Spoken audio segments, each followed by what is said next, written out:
meu computador começa a atrapalhar tudo, certo? Então, a palavra fica contigo e, mais uma vez, obrigada pela participação. Muito obrigado, Miriam, pelas palavras, pela apresentação. Significa bastante a gente receber o reconhecimento de um trabalho que a gente se esforça para fazer, né, que não vem ao natural,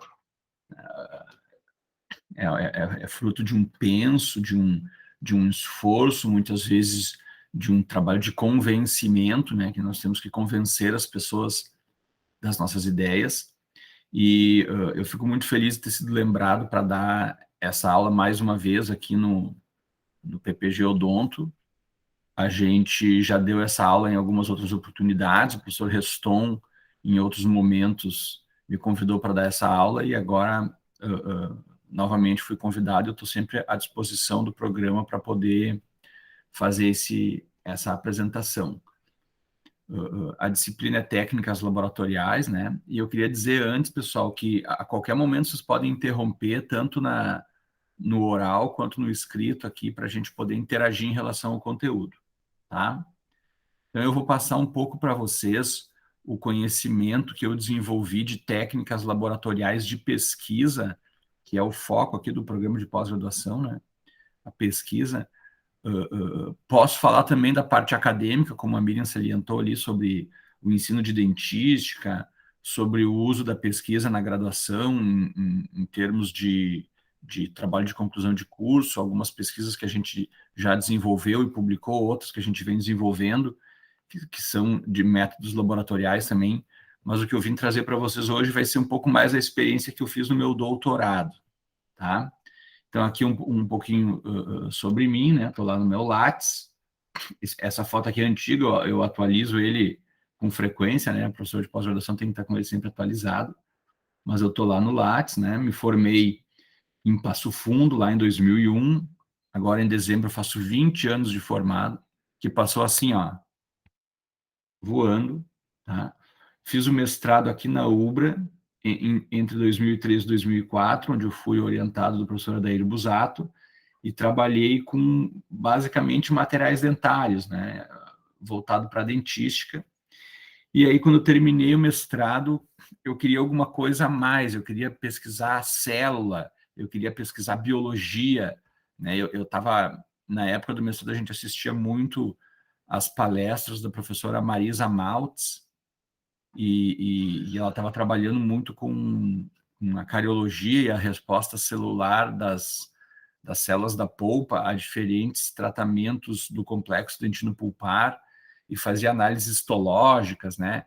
A gente tinha aula também com a professora Miriam, com o professor Figueiredo, que dava aula para a gente no mestrado, e a biologia estava muito presente naquilo, e eu estava fazendo microdureza de resina composta, né? Que é fazer um furinho no bloquinho de resina. Eu me sentia um pedreiro perto dos outros que estavam trabalhando com alta tecnologia em biologia.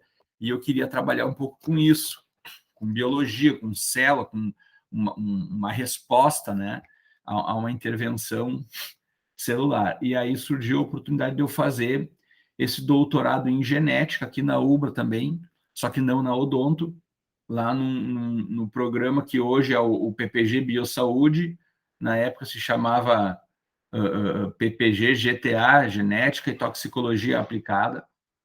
Então, entre 2005 e 2009, eu habitei esse ambiente estranho ao dentista, né? Guilherme, o que tu foi fazer na genética?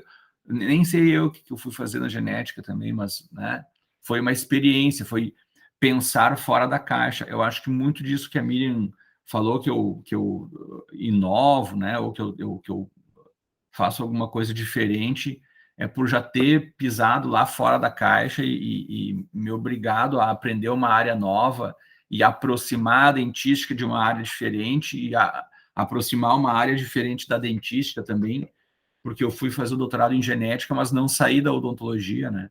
Eu consegui juntar.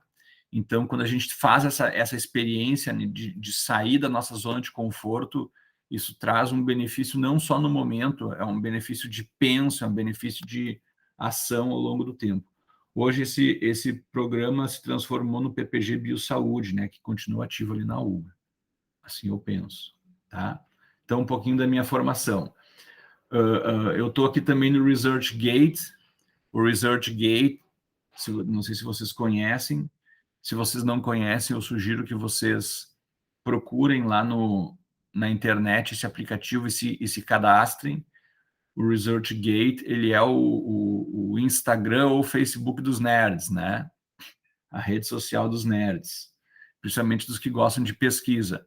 E vocês que estão fazendo pós-graduação stricto sensu, vocês precisam ter contatos com outros pesquisadores, né? E o ResearchGate permite isso.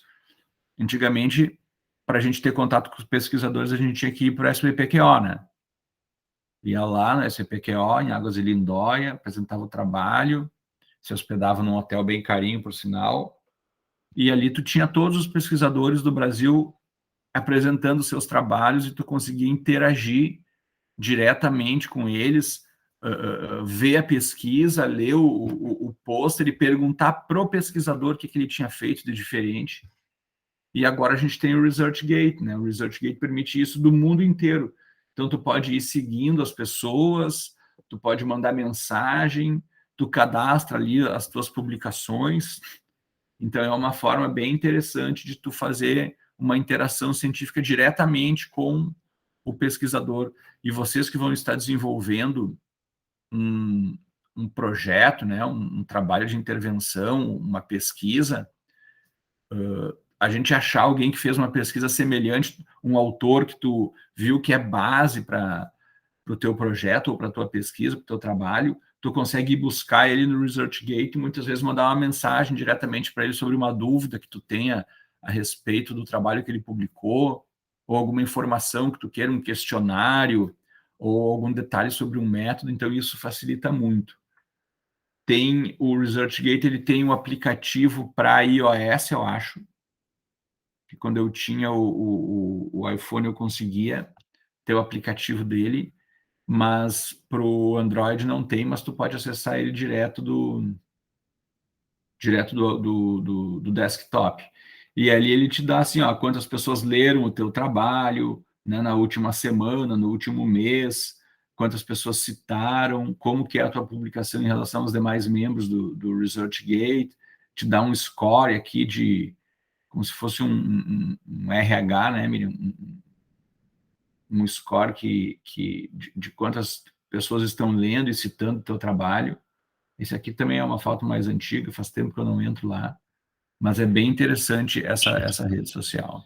E o bom é que, dependendo o que tu gosta, né, a tua área, ele também te manda avisos do que foi publicado.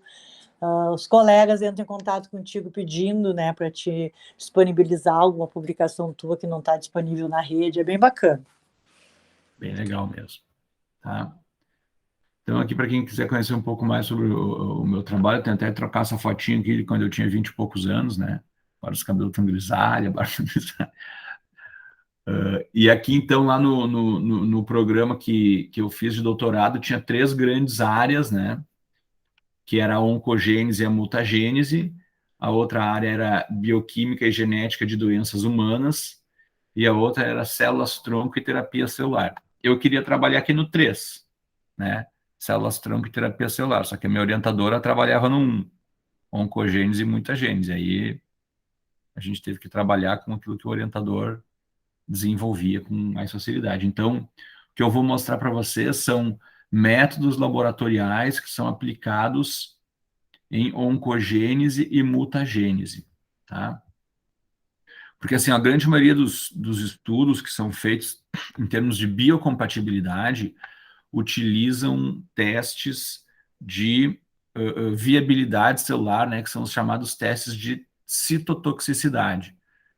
E um produto é considerado biocompatível ou não biocompatível em função da quantidade de células viáveis que sobram depois da exposição àquele agente que está sendo teste, o agente teste. Então, se uma substância manteve viva lá 90% das células, 80% das células, ele é considerado um agente biocompatível, ou mais biocompatível ou menos biocompatível que algum outro comparativo, algum outro agente teste que está sendo comparado com ele. porque sobram as células vivas, as células não morreram, né? Então é um teste de citotoxicidade, ou seja, mata a célula ou não mata a célula. O teste de mutagênese, né? O teste de de lesão no DNA, ele é uma especificação um pouquinho maior, porque se a substância mata a célula, se ela não é biocompatível porque ela mata a célula já morreu. Tu não precisa fazer um teste de dano genético, porque a célula está morta. Não existe dano genético em célula morta, né? Ou talvez tenha sido esse a causa da morte celular. Mas o importante é a gente saber que, às vezes, uma substância é considerada biocompatível porque manteve lá 95% de células viáveis após a exposição ao agente. E esses 95% de células viáveis, quão viáveis são essas células? Será que essas células se tornaram viáveis e estão plenamente funcionais? Ou será que essa viabilidade celular ocorreu, mas a célula foi deformada a tal ponto que ela não exerce mais a sua função tradicional, mas ainda não, o dano não foi tão grande para matar, mas foi o suficiente para achatar, que nem a gente brinca, né? Deus não mata, mas achata, né? Então, muitas vezes, a gente tem algumas substâncias que são consideradas biocompatíveis sobre o ponto de vista dos testes de citotoxicidade, mas se a gente pensar em termos de DNA, essas células viáveis muitas vezes foram alteradas e aquelas células viáveis alteradas têm grandes chances de se multiplicar, de continuar funcionando de uma forma alterada, e uma célula que se multiplica de uma forma alterada se transforma em um tumor e depois em um câncer. Então, a oncogênese, a origem do câncer, ela sempre se dá em substâncias que não matou a célula.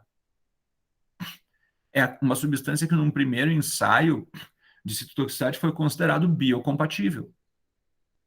Né? Aquele que mata a célula, tu não precisa nem testar. Tu já sabe que ele é citotóxico. Agora, quando ele não mata a célula? Bom, aí quando ele não mata a célula, quando ele é um teste que responde bem aos testes de citotoxicidade, essa é a substância que merece um estudo para avaliar a capacidade de dano genético da célula. Pois a célula está viva, mas e a genética, como é que está? Como que estão os cromossomos, como que está o DNA, como que está a fisiologia daquela célula. Então, os testes de oncogênese, eles partem desse princípio, de como a gente interage com o DNA. Então, para a gente poder entender um pouco sobre como funciona esses testes de genotoxicidade, a gente tem que lembrar um pouquinho do DNA. Então, vou fazer um pequeno revival aqui da estrutura do DNA. O DNA é uma fita dupla, né, do ácido desoxirribonucleico, né, tem uma extremidade 5' que eles chamam, né, que é a posição do carbono, posição 5'. Então, esse carbono aqui é o carbono 5', tá? E aqui a gente tem o carbono 3', ó, que é esse carboninho da ponta aqui do anel benzênico. E o 5' é esse que sai para fora.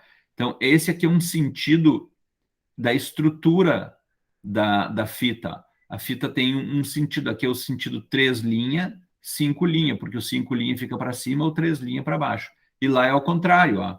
Então, as fitas são antagônicas. Uma corre num sentido, a outra corre no outro sentido. Quando essa célula se multiplica, quando uma célula está em divisão celular, existe uma enzima chamada DNA polimerase, que vem aqui, se liga nessa fita e faz uma cópia da fita. É a chamada replicação gênica, né? Essa replicação gênica, feita pela DNA polimerase, ela sempre ocorre no sentido 5', 3'. Então, essa fita está sendo copiada nesse sentido, e essa outra fita aqui está sendo copiada no sentido inverso. Então, uma enzima corre num sentido, a outra corre no outro. E assim a fita vai sendo copiada. Ambas as fitas vão sendo copiadas. Sempre no sentido 5', 3'. Por isso que a gente tem uma piadinha lá na genética que diz assim: qual é o sentido da vida? É 5', 3'. Porque toda a vida no planeta Terra se replica utilizando esse sentido da fita de DNA. 5 linhas, 3 linhas. Tá? É o sentido da vida.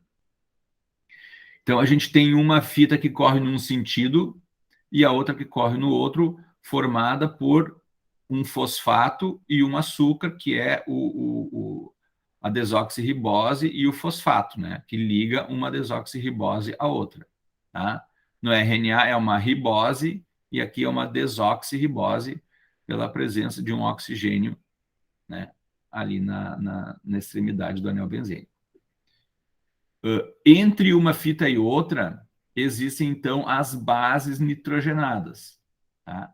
Essas bases nitrogenadas estão unidas, cada qual à sua fita, e elas interagem formando pontes de hidrogênio entre bases específicas. Então, tem bases longas, como a adenina, que tem 2 anéis, e a guanina, que são chamadas as purinas, e tem as bases curtas, que tem apenas um anel benzênico, que são as chamadas pirimidinas.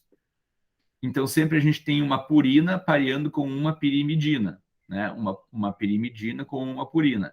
Então, guanina pareia com citosina, porque formam 3 pontos de hidrogênio, e a timina pareia com a adenina, formando 2 pontos de hidrogênio.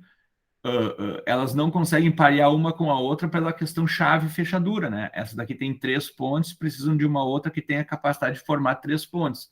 Quando chega aqui e fica faltando uma interação de ponte de hidrogênio, a ligação ela é instável e aí se desfaz porque o sistema enzimático vem e corrige aquela união incorreta. Então, o DNA sempre tem sistemas de correção. A própria DNA polimerase, quando está correndo na fita para fazer a replicação e encontra algum pareamento incorreto, ela mesmo faz a correção do pareamento. Por isso que a fita do DNA é a fita que é a mais utilizada, por assim dizer, né, a mais conservada na anatomia para manter a informação genética. Lá no início da vida, antes das primeiras células, nos coacervados que existiam nos oceanos primitivos, na verdade não era nos oceanos, né? A vida se formou nas pequenas poças d'água que tinham nas rochas, né? A gente pensa, a vida se formou no oceano. Não, no oceano era tudo diluído, né? Era naquela pequena pocinha d'água que ficou lá numa pedrinha, em que a gente tinha um ambiente que permitia a proximidade entre as moléculas para poder fazer essa interação. E quanto mais exposta for uma molécula, mais ela é capaz de sofrer uma reação. Uma fita dupla de DNA, ela é difícil de tu reagir, porque ela está envelopada e ela está enovelada e torcida de forma que para uma enzima chegar lá, ela precisa de uma certa especificidade. Então, não é qualquer enzima que consegue degradar, de tal forma que o DNA é uma molécula estável. Ela não se degrada com facilidade. Por isso que ela é ótima para conter a informação. Então, ao longo de uma fita de DNA, a gente tem essa sequência de bases nitrogenadas, né, que são pareadas com as suas antagonistas específicas, formando um alfabeto, né, um código de 4 letras. Vocês imaginam que todo o nosso sistema de informática é um sistema binário, é um sistema de 0 e 1. Tudo que a gente tem de tecnologia, de robótica, internet, satélite, todas as comunicações são formadas utilizando o 0 e o 1, é o sistema binário. E olha a capacidade de processamento que a gente tem. Agora, vocês imaginem que o nosso sistema de DNA utiliza um sistema quaternário. É a adenina, a citosina, a timina e a guanina. Ela tem o dobro de capacidade de processamento do que um sistema binário, que é um sistema quaternário. Na verdade, não é o dobro, né? É um fatorial de 4, enquanto o outro é um fatorial de 2. É muito, muito, muito maior a capacidade de processamento que a gente tem numa fita de DNA e se comparada com todo o sistema de informática e de tecnologia desenvolvido pelo homem. Então, é um sistema muito, muito avançado e muito capaz de fazer as mais variadas transformações, acúmulo e tradução de informação. Mas vocês conseguem perceber, observando essa fita dupla de DNA, que ela é, na verdade, um somatório de ligações covalentes, né? Então, a gente tem os anéis benzênicos, né? O carbono, o nitrogênio, o hidrogênio, né? O oxigênio, forças de Van der Waals, pontes de hidrogênio e ligações covalentes. Sendo ligações covalentes, olha ali, ó, a gente tem uma chance de existir uma interação com essas fitas duplas de DNA. E aí eu vou entrar com a dentística, né? Foi onde eu entrei no doutorado. Aqui a gente tem estruturas moleculares dos monômeros que são mais utilizados em odontologia, nos sistemas adesivos e nas resinas compostas, por exemplo. Vocês percebam que, estruturalmente falando, a gente olha uma molécula aqui do bis-GMA, olha ali, e olha aqui o DNA, eles parecem ser da mesma família, ó. É uma estrutura carbônica, é uma estrutura orgânica. O DNA é uma molécula orgânica, os monômeros também são moléculas orgânicas. O monômero na forma monomérica, ele está relativamente estável, só que, invariavelmente, desculpem, e em odontologia, nós utilizamos sistemas de ativação, porque nós temos aqui o monômero acrilato, esses 3 monômeros aqui são monômeros bifuncionais, porque nós são dimetacrilatos, né?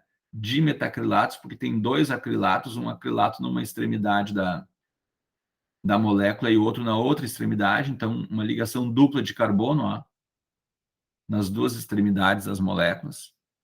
Então, quando a gente percebe que a gente tem essas ligações duplas de carbono, são regiões instáveis da molécula. Porque uma ligação simples é mais difícil de romper, mas a ligação dupla, a força para romper uma ligação aqui, onde tem uma ligação dupla, é menor do que numa ligação simples, porque a molécula está mais, o átomo está mais longe um do outro. Então a gente consegue, através de sistemas de ativação, seja ele químico ou físico, né, na presença de luz, principalmente em odontologia, a gente ativa essa molécula, rompe uma dessas ligações que se tornam ativas.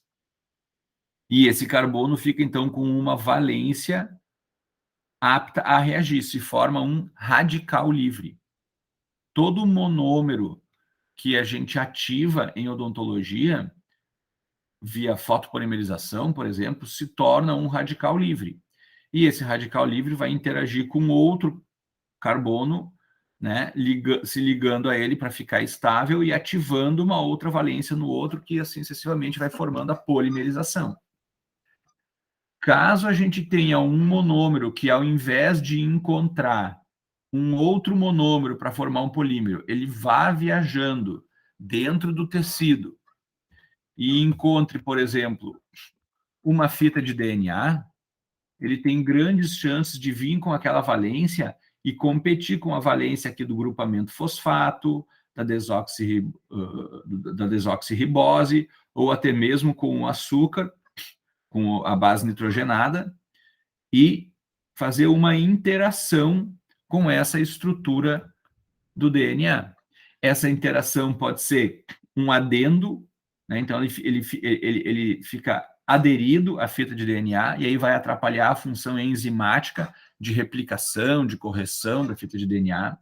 Ela pode romper a fita, e pode ser uma ruptura simples, que vai impedir depois os processos de transmissão da informação, a tradução, ou ele pode romper completamente a dupla fita de DNA e vai fazer uma lesão cromossômica, vai perder um braço do cromossomo.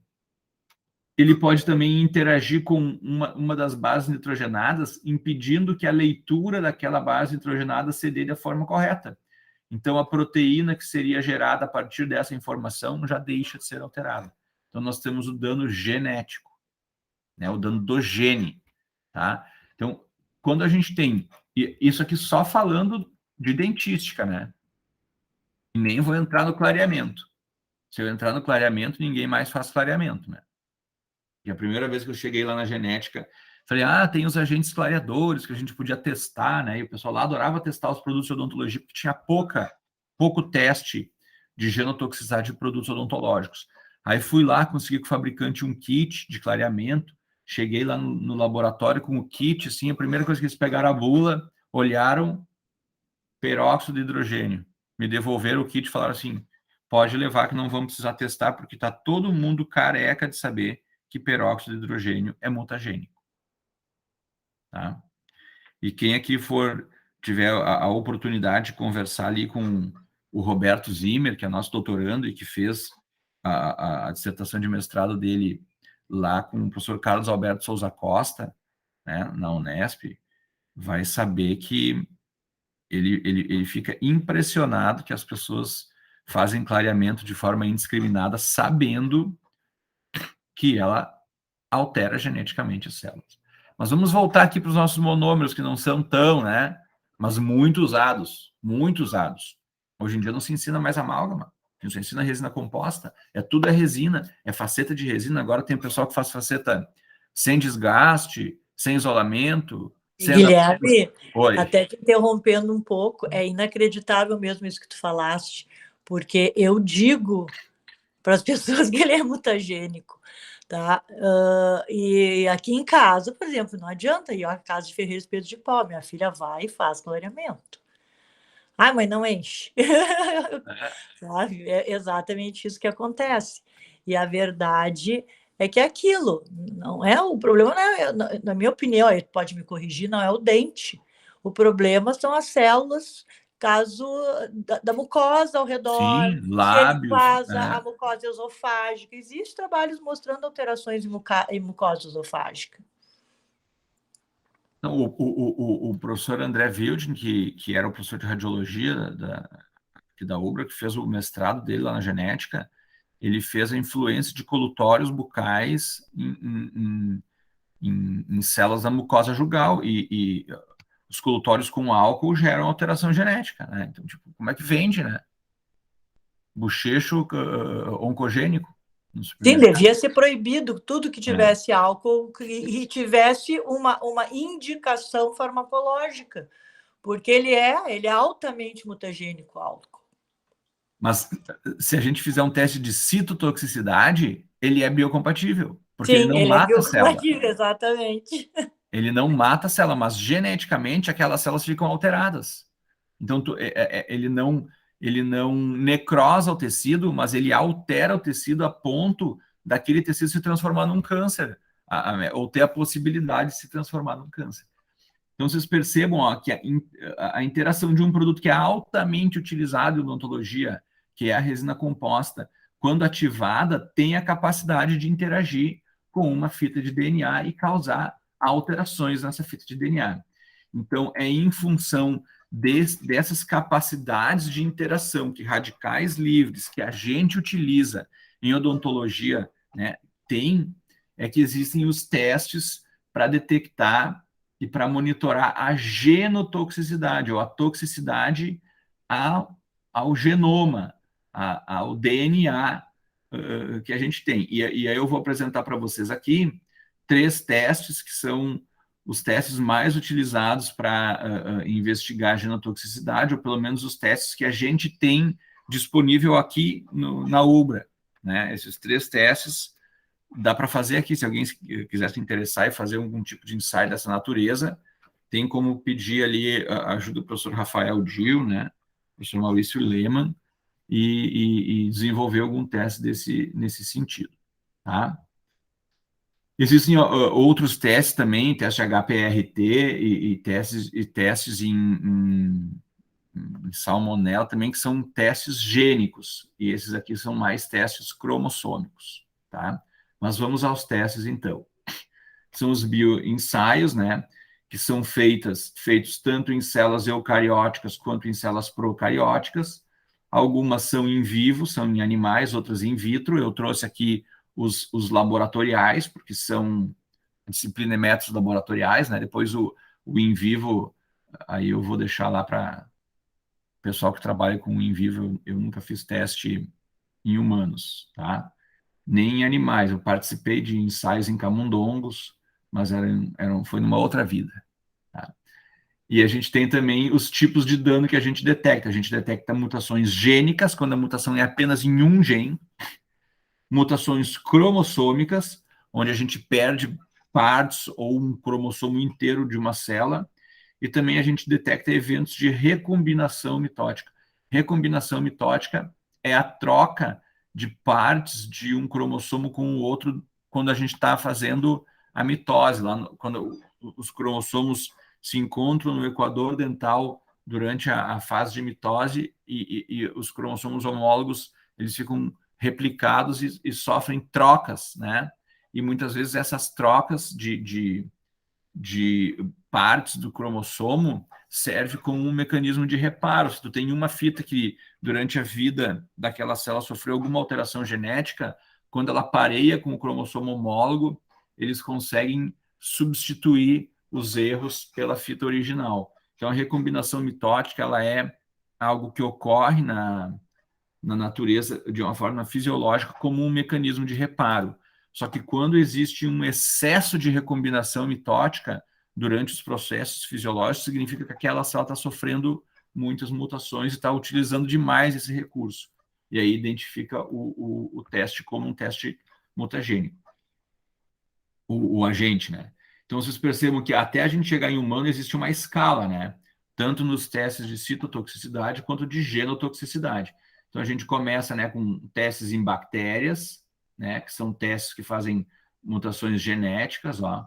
Depois a gente vai para os fungos, depois a gente vai para plantas, depois a gente vai subindo para insetos, né?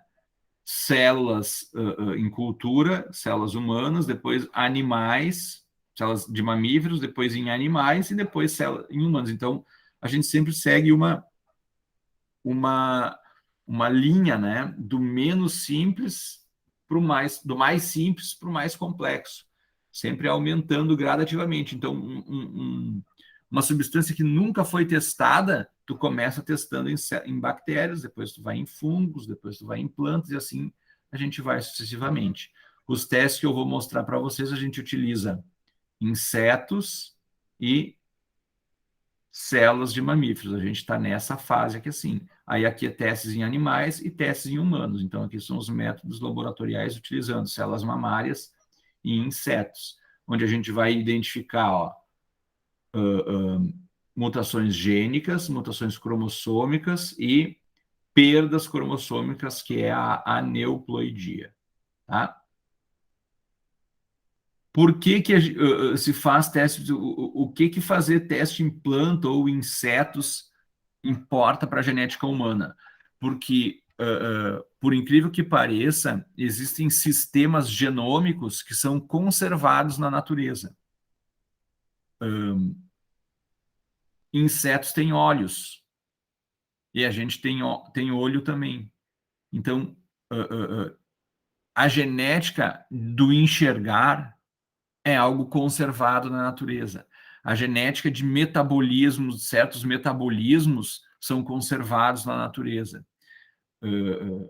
Genética de epiderme, né, é conservado na natureza. Então, existem vários processos fisiológicos que são conservados na natureza, que ocorrem em plantas e ocorrem no homem. Então, quando tu faz um experimento em plantas, provavelmente no homem isso vai acontecer, porque todos os animais que estão acima deles naquela escala evolutiva possuem aquele benefício.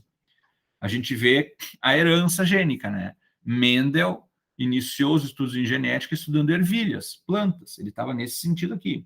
Claro que ele não estudou genotoxicidade, ele estudou herança genética, mas ele estudou herança genética em plantas. E ele viu que as leis que servem para as plantas servem para todos os animais acima das plantas, porque são processos conservados na biologia. Tudo bem até agora, pessoal? Tudo certo.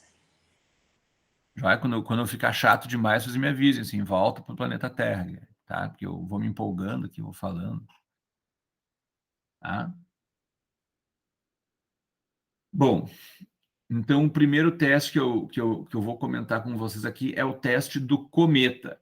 esse teste tem esse nome porque quando a gente faz o teste, o que a gente enxerga no microscópio parece um cometa. Parece uma piada, né? Mas é isso mesmo. Eles chamam teste do cometa porque quando tu olha na lâmina, diz, parece um cometa. Então eles chamaram teste do cometa. Assim como quando a gente vai olhar um cromossomo, o cromossomo ele tem o centrômero, que seria a cintura do cromossomo, né? Aquela parte mais acinturada que fica quase no meio do cromossomo, só que nunca é bem no meio. Ele é um pouco mais para cima ou um pouco mais para baixo. Então, aquele bracinho pequenininho que tem, a partir do centrômero, que é a cinturinha do cromossomo, tem um braço longo e um braço curto. O braço curto chama P, braço P do cromossomo. É o braço P de petit, do francês, pequeno. E o outro braço é o braço Q, porque a letra Q vem depois da letra P no alfabeto. Então, o pessoal da genética, eles batem pino, eu acho, né? Porque tem umas tiradas assim que é inacreditável, tá? Mas assim, o teste do cometa é um teste que ele identifica a capacidade de uma substância de interagir e quebrar, né, o DNA. Vamos lá, então.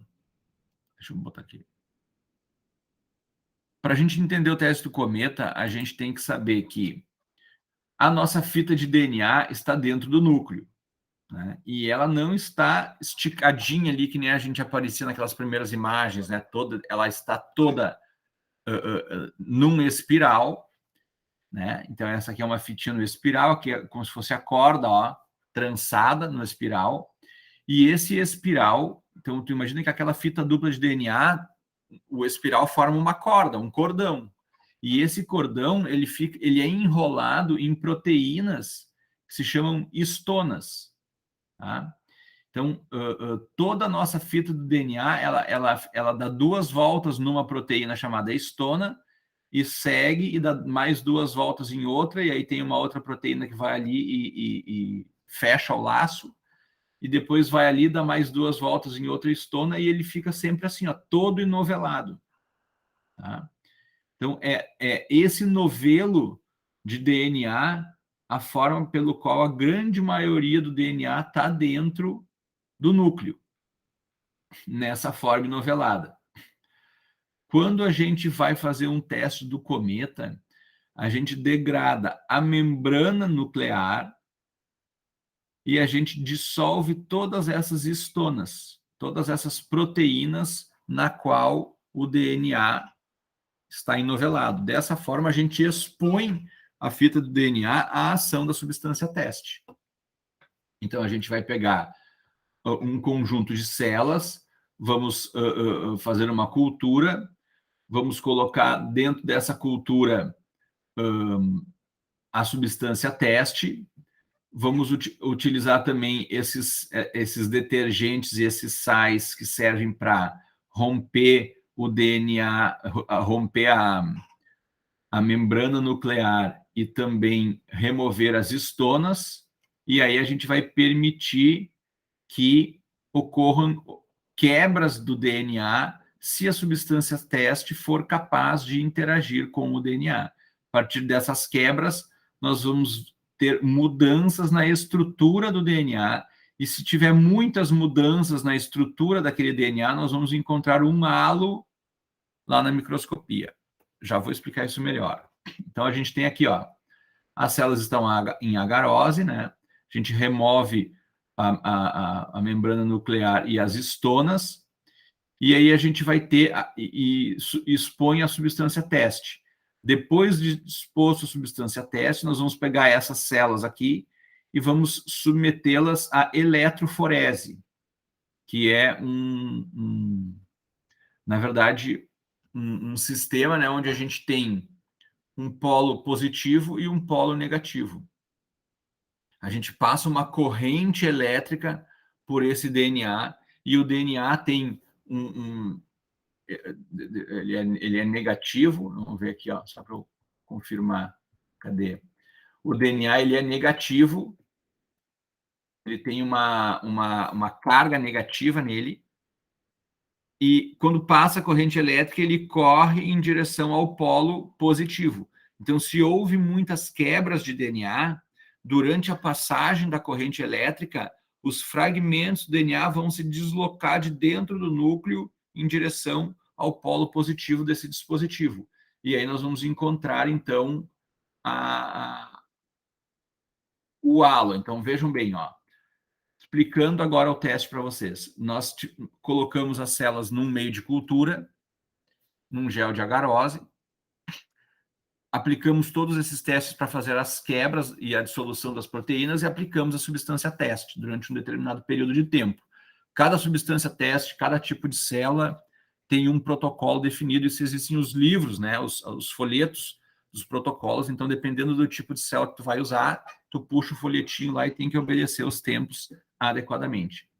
Gente, uma das experiências que eu tive que foram mais enriquecedoras para mim em termos na minha formação como pesquisador foi o seguinte, ó, quando a gente está, e a Miriam está aqui que pode não me deixar mentir, mas quando a gente está fazendo uma pesquisa em odontologia, uma pesquisa puramente odontológica, na grande maioria das vezes é uma pesquisa quase manufaturada, né? Tu tem 2, 3 pessoas que vão ali e se reúnem naquele dia, naquele momento e fazem ali a pesquisa, né? E é um grupinho isolado, assim, é manufaturado aqui. Na genética, a pesquisa é em escala industrial. Tu não faz a pesquisa sozinho. Tu diz assim, vou fazer o ensaio de cometa.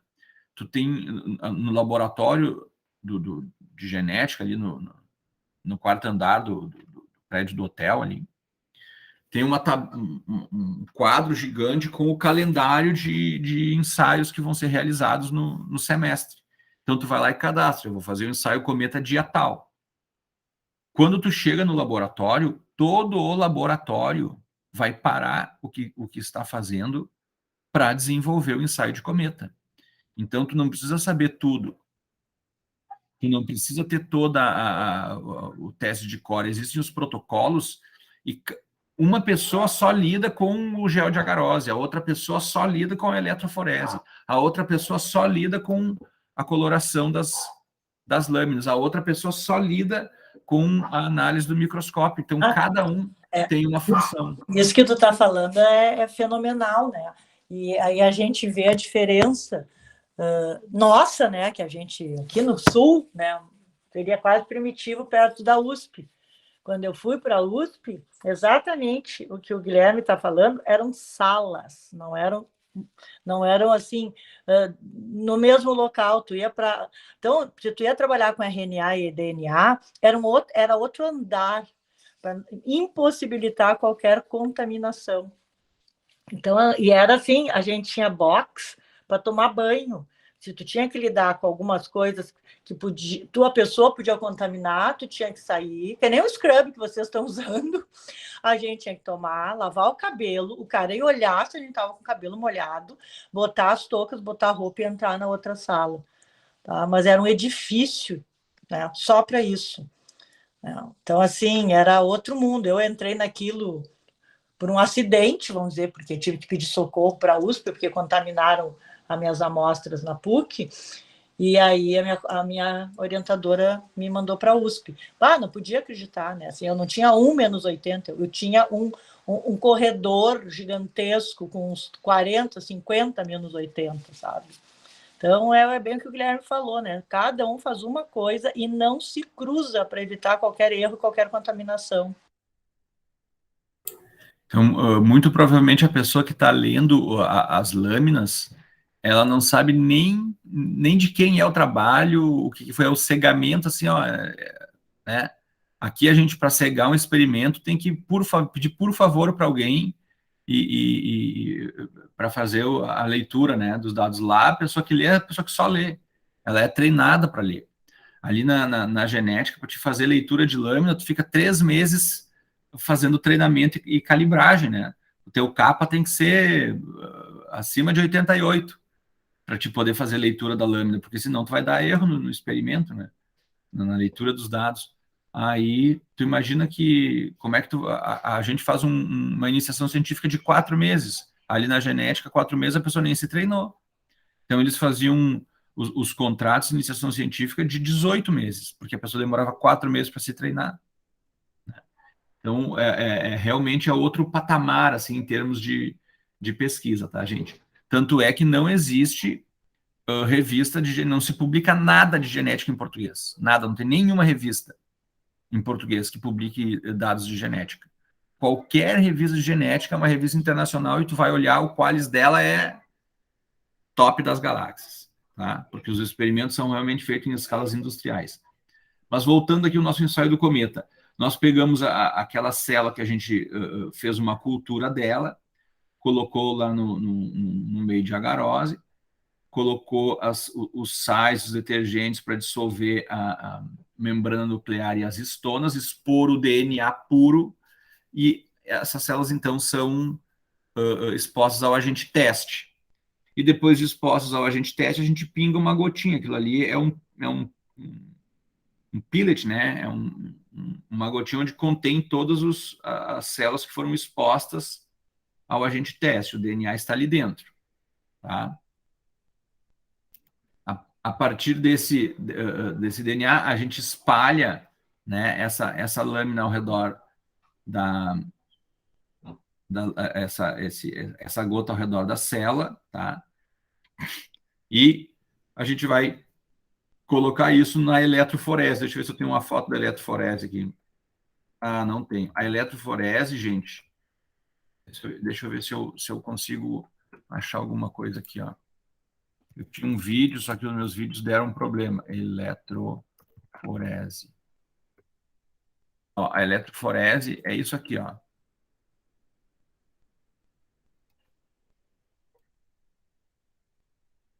Deixa eu compartilhar aqui.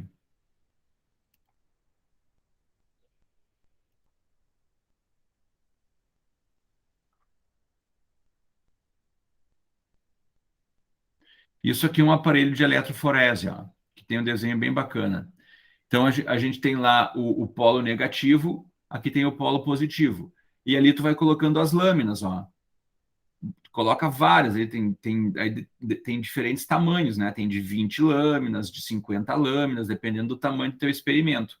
Então, lá tu tem um gel que permite a condutividade da carga, né? Aqui tá um aparelhinho bacana, ó. Esse é mais moderninho, tá? O nosso era mais tosco, assim. E a gente coloca as lâminas lá e aplica a corrente elétrica. Essa corrente elétrica, ela tem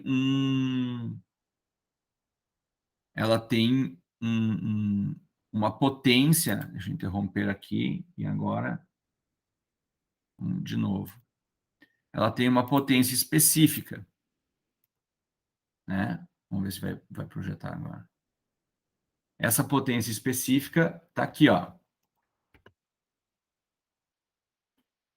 0,8 volts por centímetro quadrado com 300 miliamperes de potência. Isso aqui tu calibra, então, aquele aparelhinho que gera a corrente elétrica, e essa corrente elétrica vai gerar um arrasto. O que acontece? Se esse DNA não sofreu nenhuma ação da substância teste, ou seja, se a nossa substância teste não é capaz de interagir com o DNA, quando passa a corrente elétrica, o DNA fica todo no mesmo lugar. Ele não é arrastado pela corrente elétrica porque a fita está toda enovelada. Apesar de não estar presa nas estonas, ela é uma fita densa, ela não corre, ela não tem fragmentos que vão escorrer. Então, quando não tem dano nenhum, nós temos uma parte central do núcleo estável, né, que não escorre. Conforme a gente tem um maior poder de interação da substância teste com o nosso DNA, esses fragmentos do DNA gerados pela ação genotóxica da substância teste, esses fragmentos eles escorrem do núcleo em direção ao polo positivo, porque o DNA tem essa carga negativa. Então, a gente vai tendo um arrasto, né, desses fragmentos, gerando a cauda de um cometa. Então, o centro do cometa seria o cerne do DNA nuclear, e a cauda seriam esses fragmentos que são arrastados em direção ao polo positivo, em função da eletroforese criar essa via para que se separe aquilo que foi quebrado ali dentro daquilo que está inteiro. Estão me fazendo entender aí, pessoal? Sim, sim, professor. Aqui a gente tem imagens, ó, mostrando diferentes, ó, aqui nenhum dano, aqui pouco dano, aqui um pouco mais, né? E aí tem essa classificação: 0, 1, 2, 3 e 4, uma escala Likert, né? Nenhum dano, pouco dano, dano moderado, muito dano, extremo dano, uma escala Likert clássica, que facilita depois a análise estatística, tá? Aqui os tipos de danos que podem ocorrer, né? Danos oxidativos, crosslinks, né? Que atrapalham a leitura, adultos de DNA ou quebras de fita simples ou de fita duplas, tá? Com o advento de microscópios de fluorescência, existem algumas técnicas que permitem que a gente coloque marcadores, né, fluorescentes no DNA, e isso facilita muito depois a análise. Então, a gente tem aqui um microscópio específico, né, é um microscópio fluorescente, que ele é feito para a gente identificar, então, o tamanho da cauda e a presença de fragmentos. Então, esse aqui é o padrão de imagem que é feito no microscópio óptico de fluorescência, e aí a gente tem uma pequena adição de um marcador fluorescente junto com a substância teste. Então, tu coloca a célula no meio de agarose, coloca os sais para dissolver as estonas, os detergentes para romper a membrana nuclear e o agente fluorescente para marcar o DNA que sobra. E aí depois a substância teste para quebrar esse DNA. E quando tu vai para o microscópio, tu tem essa imagem aqui. E aí tu vai com uma barrinha, né? E tu marca onde é a cabeça, né? Que seria o DNA que não foi quebrado, e o comprimento da cauda e o percentual de DNA que está presente na cauda. Então tu consegue saber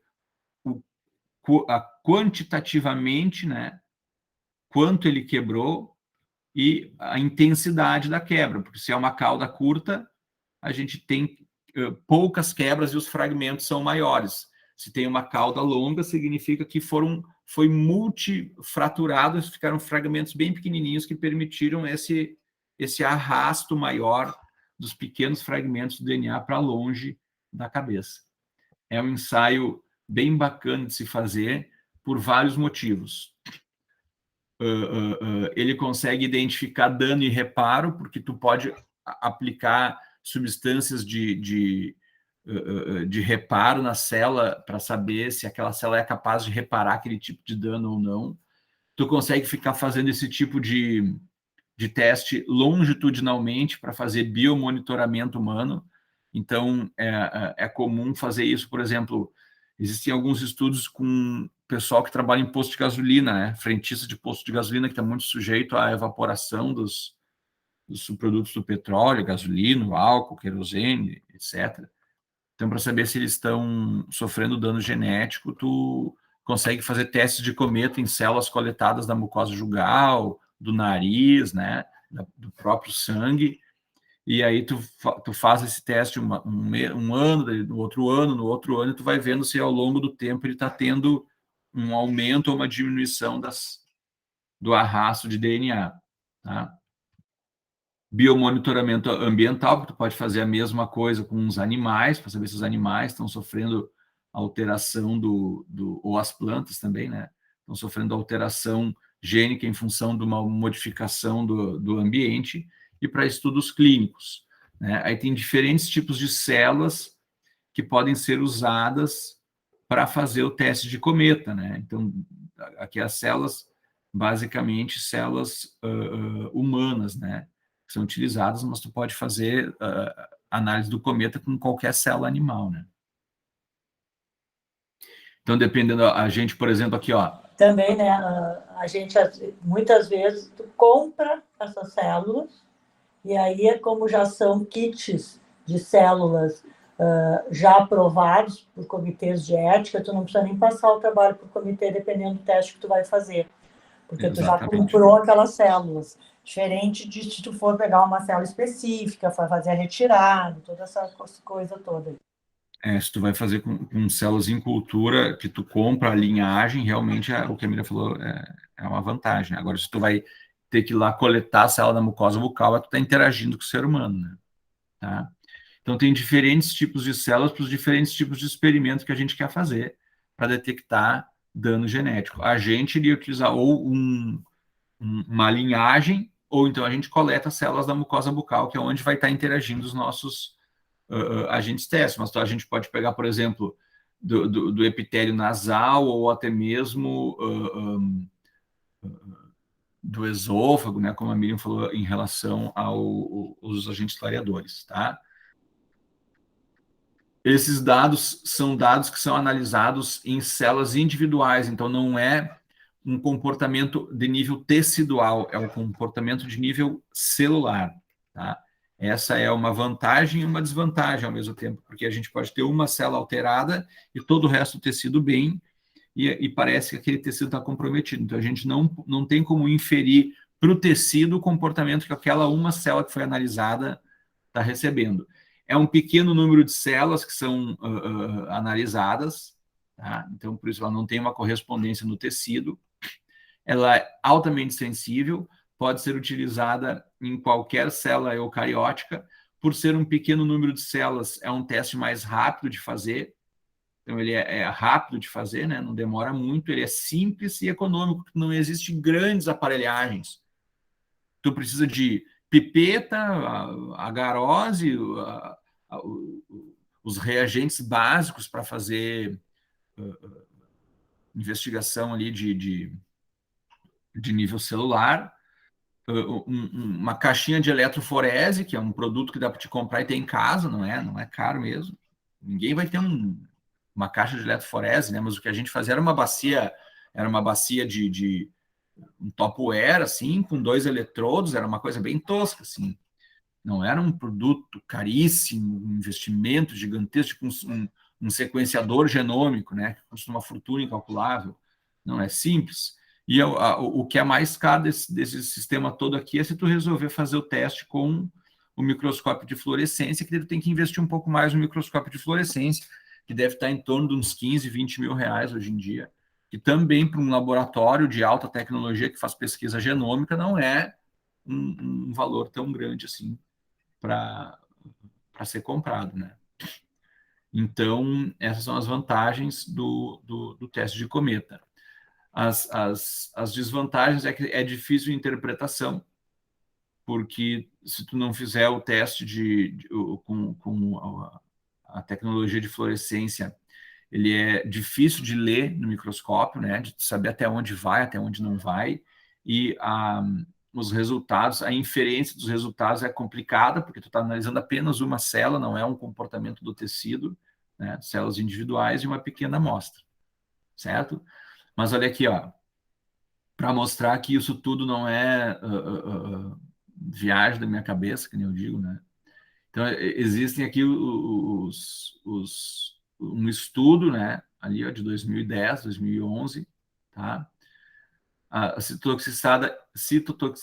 genotoxicidade, né? Fizeram citotoxicidade e genotoxicidade dos monômeros de forma independente, de forma combinada, né? Então, utilizaram aqui um grupo controle, sempre a gente tem um grupo controle, que no caso seria a água, né? Água destilada, que teoricamente não gera dano nenhum. E aí o UDMA, né, uretano de metacrilato, trietileno glicol de metacrilato, e a combinação dos dois. E aí aqui a gente tem a percentual de DNA na cauda do cometa. Ó. Então, no grupo controle, porque a gente sempre tem algum dano do próprio experimento, às vezes o teu experimento está desregulado, tu gera no grupo controle um dano alto, significa que o teu experimento foi mal. Então, o controle serve para saber se o teu experimento está calibrado.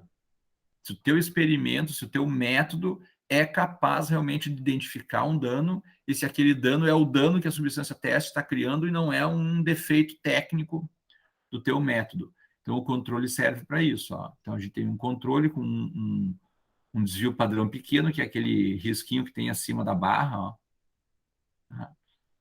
E aí a gente vê que quando a gente usou, por exemplo, o UDMA como substância teste, a gente teve um aumento de 5 a 6 vezes o percentual de DNA na cauda, mostrando que o UDMA realmente interage com o DNA, quebra o DNA e faz com que ele seja deslocado do núcleo durante a eletroforese no ensaio do cometa. O tag DMA um pouco menos e combinados a mesma coisa. Então, na verdade, não tem um efeito combinado, né? É o efeito dos monômeros individualizados mesmo. Então, isso aqui é um ensaio mostrando que monômeros de uso odontológico têm capacidade de interagir com o DNA.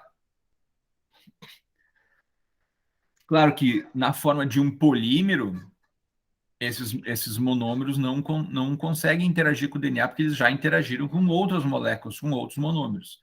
Mas aí o que serve desse tipo de informação para a clínica? A importância de uma polimerização correta dos materiais.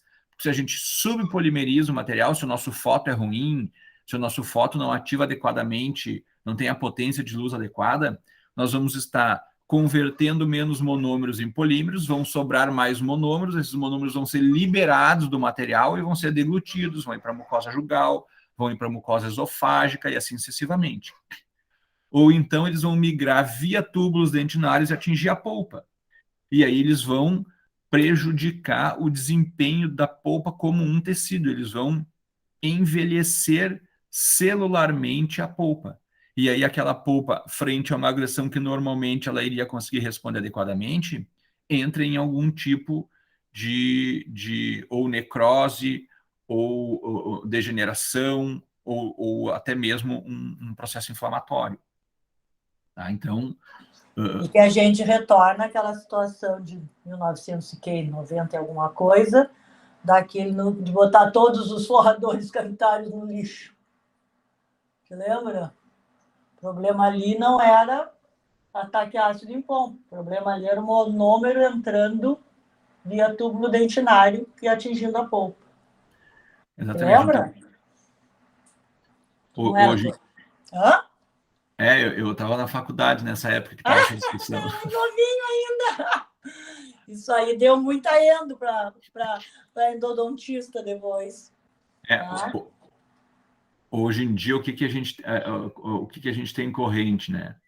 Porque se a gente tem uma cavidade que fica profunda ou muito profunda, que tem uma barreira muito pequena de dentina se interpondo entre o fundo da cavidade e a polpa, e a gente coloca um monômero que tem essa capacidade de dano ao DNA, a gente vai ter uma repercussão pulpar. Então, o que aconteceu naquela época. Né? Ou a curto ou a médio prazo. Então, a gente tem que proteger aquela polpa dessa ação tóxica, né? Mas a citotoxicidade é boa, sim, mas a citotoxicidade é boa, mas a genotoxicidade, né? Ele interage com a biologia. Então, o que se identificou também associando isso aos estudos da professora Marisa Maltz? Que se a gente fizer uma zona de selamento periférico, selar a cavidade, mesmo que a gente deixe um volume de tecido alterado no fundo da cavidade, esse tecido alterado ele está servindo de barreira à penetração dos produtos tóxicos do sistema adesivo que a gente vai utilizar. Então, é preferível tu deixar tecido amolecido na parede de fundo da cavidade, mas que ela tenha volume de tecido ali, porque isso vai... o tecido cariado que tu deixa na parede de fundo vai proteger a polpa da ação tóxica. Né? Então, em vez de tu remover tudo e proteger com um ionômero de vidro, tu deixa o tecido, garante uma zona de selamento periférico que a própria polpa vai reagir muito melhor com aquela dentina alterada do que com qualquer outro produto que tu vai colocar em cima dela. Exatamente, porque aqui tu está deixando a camada desorganizada, tu não está deixando a camada infectada. Exatamente. E a camada desorganizada, aí vem a questão da histologia, vocês têm que lembrar, todos os fatores de crescimento estão presos nela e são liberados Então, o TGF, as VMPs, as proteínas dentinárias, todas estão ali, elas são liberadas e elas ativam a resposta celular. Por isso aí foi viável de ser feito. Certo, gente? Então, esse foi o nosso ensaio do cometa. Ó. Então, o cometa ele tem um site próprio, né? Para o desenvolvimento contínuo do teste. Tu pode entrar lá, tu tem todos os protocolos para cada tipo de célula, para cada tipo de ensaio que tu quer fazer, com fluorescência, sem fluorescência. Tem indicação de onde compra os reagentes, quais os centros que vendem cada um dos tipos de reagentes, e também tem para discutir dados, né, para discutir.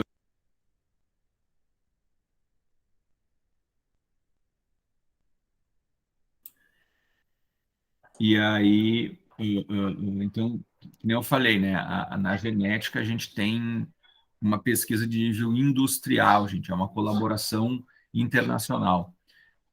Outro ensaio que a gente tem é o ensaio do micronúcleo. Tá? Então, como que funciona o ensaio do micronúcleo? O micronúcleo ele é um ensaio que ele identifica alterações cromossômicas. Tá? Então, ele identifica ou uma quebra de um cromossomo, que é o que chama de plastogênese, ou a perda de um cromossomo inteiro durante a divisão celular, que é a aneogênese. Tá? O micronúcleo é assim chamado porque é um pequeno núcleo formado a partir de um dano cromossômico durante a divisão celular. Então, o que acontece aqui? Ó? A gente tem uma substância teste que gera uma alteração daquela genômica, daquela célula, né? E gera uma aberração cromossômica. E essa aberração cromossômica compromete a função celular, mesmo não matando ela. Tá? Então, existem diferentes tipos de células que podem também serem utilizadas para fazer o teste do micronúcleos. Tá? Ó, a gente usa testes, o que a gente mais usa em odontologia é as células esfoliadas da mucosa bucal ou então cultura de linfócitos. Cultura de linfócitos é muito mais fácil de fazer, porque células esfoliadas, muitas vezes a gente não consegue um número suficiente para fazer o teste, é difícil a coleta, envolve seres humanos com um comitê de ética, com um número específico de pacientes, e a gente tem um sem número de variáveis que não são isoladas aqui, porque se a pessoa fuma, se não fuma, se consome bebidas alcoólicas, né, se faz uso de colutório bucal com álcool, sem álcool, aí tem todas as questões de dieta relacionadas, exposição solar, sexo, né, tem a questão hormonal nas mulheres, que pode alterar isso também. Então, esses estudos aqui são estudos que têm muitos vieses a serem controlados, e é um estudo em vivo. In vitro, nós utilizamos cultura de linfócitos. Então, tu pode comprar os linfócitos prontos, ou tu pode coletar o linfócito sanguíneo e gerar uma cultura. Aí é a cultura primária ou uma cultura secundária quando tu compra. Né? Então, o que eu vou mostrar para vocês aqui é o teste de micronúcleos em linfócitos humanos, que eles chamam, né, o CBMN, que é o Cytokinase Blocked Micronúcleo, né, o micronúcleo em linfócitos que sofreram um bloqueio da citocinese. Então, para a gente entender como que funciona o micronúcleo, a gente tem que saber o seguinte: a célula-alvo é um linfócito humano. Esse aqui seria, então, uma imagem, né, da microscopia óptica de um linfócito humano corado com hematoxilina e eosina, né, Mirim? Me ajuda aí, tá? Sim, com hematoxilina e eosina. Então, a gente tem ali é o clássico, né? Aquilo que a gente vai lá, o pessoal vai lá para mim e diz: Mirim, quero olhar aqui uma célula, a gente vai ali no laboratório, ela consegue fazer para você isso aqui, tá? O clássico. Quando a gente vai fazer a mitose, aqui era para entrar um vídeo, que os meus vídeos eram todos pau, não sei, eu acho que eu troquei de computador e não consigo ler meus vídeos. Quando a gente está fazendo mitose, né? A célula faz todo o processo de multiplicação, então aquele um núcleo vira 2 núcleos dentro de uma mesma célula, e aí chega um momento que é o momento da divisão do citoplasma, né? Que é a chamada citocinese. A célula aumenta de volume, né? Divide os núcleos, né? Tem a anáfase, né? A telófase, os núcleos estão separados, já são, cada um tem a sua própria membrana nuclear, e aí chega um momento da divisão do citoplasma, né? A citocinese. Nesse momento da divisão celular, nesse ensaio, é aplicada a citocalasina B, que é uma substância que tem por característica o bloqueio da citocinese. Então, numa cultura de célula de linfócitos humanos que estão em processo de mitose, quando tu aplica a citocalasina B, o resultado dessa cultura é um acúmulo de células binucleadas nessa cultura de célula. Então, se a gente fizer uma lâmina histológica, corar com hematoxilina e eosina e for olhar no microscópio, né, a análise microscópica desse tipo de cultura, a gente vai ver um sem número de células binucleadas linfócitos. São células normais que só não se dividiram e viraram isso aqui porque a gente bloqueou a citocinese. Quando a gente está fazendo o ensaio do micronúcleo, a gente aplica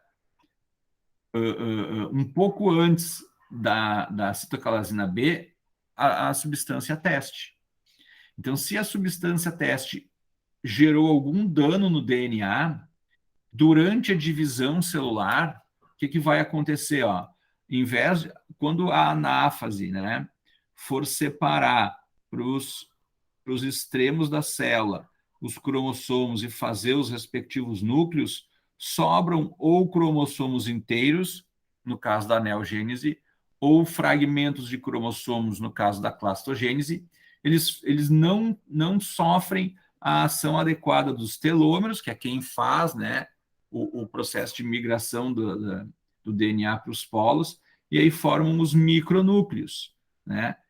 Podem ter também pontes, podem ter diferentes tipos de danos são identificados nesse teste. Então, a gente tem aqui, ó, os micronúcleos. Como a gente bloqueia, se a gente não bloqueasse a citocinese, iam ter células normais e outras com o micronúcleo. Só que, na verdade, essas duas aqui são a mesma célula.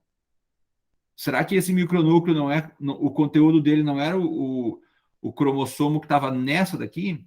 Então, para evitar esse falso positivo ou esse falso negativo, a gente faz o bloqueio da citocinese para saber que aquela célula que sofreu o dano é essa daqui, né, binucleada, mas é uma célula só que estava se dividindo e sofreu o dano. Então, esse é um micronúcleo. Como que a gente faz o ensaio? Então, no ensaio a gente vai enxergar isso aqui, ó, um linfócito B, né, binucleado, que sofreu a ação da citocalasina B com um micronúcleo. Tá? Então, sobra um fragmento de DNA que deveria estar ou dentro de um núcleo ou dentro de outro, e não está porque foi quebrado, foi lisado como a ação da substância teste. Então, como que funciona o ensaio? Ó?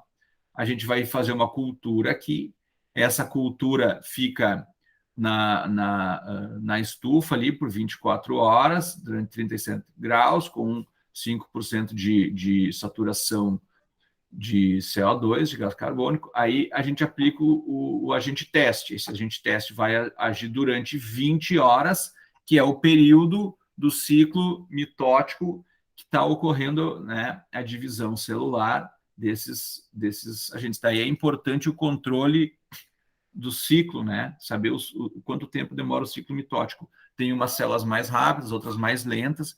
Então, dependendo do tipo de cultura que tu da linhagem que tu compra, tu tem que alterar um pouquinho. Quando tu compra a linhagem, vem descrito exatamente os tempos. Aí a gente aplica a citocalasina B e 28 horas depois, a gente vai pegar todo esse gel de agar aqui, dilui ele num tubo de ensaio, coloca numa centrífuga, né? Descarta o sobrenadante, fica só com o pellet de células lá. aí a gente vai passar uma solução hipotônica para remover excessos, né, artefatos que iriam atrapalhar a leitura.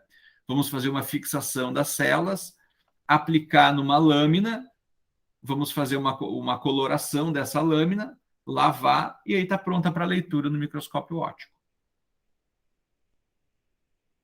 Gente, mais uma vez, isso aqui ninguém faz sozinho. Vocês imaginam assim, ó, 24 horas, umas 20 horas, umas 28 horas, então isso aqui é uma semana de experimento.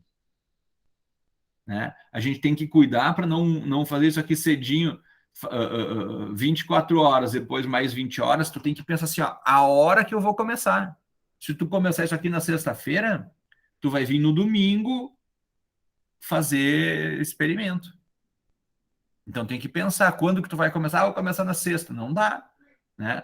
Vou começar às 8 da manhã, tu vai ter que vir às 8 da noite depois para fazer, porque às 8 da manhã do outro dia. Então tem que ser, os tempos, é por isso que tu tem que programar bem direitinho. Aí tem a pessoa que faz coloração. Tu não vai pegar a pessoa que nunca fez coloração e se botar a fazer coloração, porque daí tu perde uma semana de trabalho na hora da coloração. Tem que ser uma pessoa que faz coloração para todos os experimentos do laboratório. Não é só para ti. Tu é o mestrando e está fazendo o experimento lá, tu está junto, tu está participando, tu está ajudando, porque é uma trabalheira fazer coloração. Dilui o corante, aplica, tira, lava, né? Mas é uma pessoa responsável. A pessoa que faz a cultura de célula, que lida com o agar, que aplica, é o responsável pela capela, pela estufa.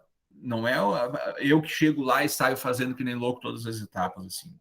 Por isso que eu digo, é uma escala industrial, que o pós-graduando entra numa locomotiva que está funcionando e ele vai passando por várias fases. Depois tu vai se transformar num pesquisador, tu vai acabar se especializando numa determinada etapa daquele procedimento, e aí toda vez que tiver, tu vai participar daquela etapa de todos os outros experimentos. Tá? Todos esses experimentos são sempre feitos em duplicata ou em triplicata, né? Então, tu não faz uma cultura, tu faz 3, tu não faz uma lâmina, tu faz 3, não é um sobrenadante, tu faz 3, né? Porque se uma deu um fungo e estragou, tu perdeu o experimento, né? E também para poder somar os dados depois, tá? Como que a gente vai analisar, então? Num microscópio óptico, aí o aumento vai variar do 400 para o 1000, e aí a gente vai fazer a contagem de células. Então, tu fica na frente do microscópio, tá? Tu coloca a objetivo do microscópio aqui na ponta da lâmina e tu começa varrendo a lâmina para cá, correndo o charriot, varrendo a lâmina. Toda vez que tu enxergar uma célula binucleada, tu conta. Binucleada sem núcleo. Aí tu encontrou uma outra com um micronúcleo. Binucleada com um micronúcleo. E aí tu vai varrendo a lâmina. Chega que no fim, desce um pouquinho e volta. Volta, desce mais um pouquinho e vai. E assim tu vai fazendo a varredura da lâmina, contando as binucleadas sem micronúcleo e as binucleadas com micronúcleo. Tá? A gente conta 500 células por lâmina. Tá? Então, existe um contador, tipo aqueles contadores assim de supermercado, né? Tem o contador clássico desse tipo de ensaio tem 6 pontinhos, uma para as não micronucleadas, a com 1 micronúcleo, a com 2 micronúcleos, a que tem ponte, a que tem necrose, assim sucessivamente. Tá? Critérios para análise, né? O núcleo tem que estar intacto, não pode estar um núcleo destruído, né? Dentro do limite citoplasmático, e o micronúcleo tem que ter o mesmo padrão de coloração do núcleo, tá? E claramente distinguíveis das células adjacentes, não pode ter sobreposição, porque senão tu pode estar vendo uma célula sobreposta à outra, ó. Tá? E aí tem as características, ó. A morfologia do micronúcleo idêntica ao núcleo principal, tem um tamanho específico, o mesmo padrão de coloração, sem refringências, que poderia ser daí um artefato da técnica, tá? Não estar ligado aos núcleos principais. Então, a gente teria aqui, ó, essa que seria uma célula binucleada com um micronúcleo. Essa é aquela que tu conta. Uma, né? a gente tem que contar 500 células ao total, 500 células binucleadas por lâmina, independente de ter micronúcleo ou não. Aí depois tu vai fazer uma proporção. Dessas 500, eu tive 10 com micronúcleos. Na outra lâmina eu tive 12. Aí da outra substância eu tive 80. Quer dizer, tem uma substância que gera mais dano do que a outra, porque uma gerou 80 micronúcleos a cada 500, a outra 8. Então tem uma substância que é 10 vezes mais genotóxica do que outra. Então é a partir disso que a gente faz esse padrão de análise. Quando a gente está utilizando microscópio de fluorescência, a gente consegue botar um marcador de fluorescência no centrômero dos cromossomos. Então, a gente consegue identificar aqui, por exemplo, o marcador era o azul para o centrômero. Então, aqui a gente vê que é um cromossomo inteiro, o micronúcleo é formado por um cromossomo inteiro com centrômero. Ó. E aqui é um fragmento de um cromossomo. Então, isso aqui é classificado como aneogênese, a perda de um cromossomo inteiro. E aqui é clastogênese, quando é um fragmento de um cromossomo. Tá? Então, eles chamam assim, ó, é o ensaio de micronúcleos pela técnica do Fish, que é utilizar a microscopia de fluorescência com marcadores específicos dos centrômeros, tá? Clastogênese e aneogênese. E aí os dados vão ser uma proporção, né? O número total de células para cada... tu vai usar 1000 células para cada substância teste, então no mínimo 2 lâminas, né? E tu vai ter uma proporção, né? Uma frequência de células micronucleadas em função do total de células que tu contou. E aí tu vai poder fazer uma relação entre... Claro, aí tu vai ter sempre um grupo controle e um grupo teste, né? E o grupo... Então, se no grupo controle, que nem eu falei antes, tu tem 8 a cada 1000 e no outro tu tem 80 a cada 1000, tu vai conseguir identificar o potencial genotóxico daquela substância. Esse também é um teste barato, simples de executar, dentro de um laboratório de citologia, né? Não existe grandes equipamentos, tu faz, só que existe muito material humano necessário, né? Porque para te fazer a leitura desse tipo de experimento e o envolvimento desse tipo de experimento é algo bem complexo, tá? Deixa eu ver uma coisa aqui. Não. Teste SMART. Então, esse foi o teste do micronúcleo. A gente viu o cometa e a gente viu agora o teste dos micronúcleos. E aí, para finalizar, a gente tem o teste SMART. Pessoal, alguma pergunta, alguma interação? Por enquanto, tranquilo. Como não é minha área de domínio, estou aprendendo. É que isso não é a área de domínio de ninguém, né? Eu, quando caí lá a primeira vez, é o seguinte, leia esse livrinho aqui, ó.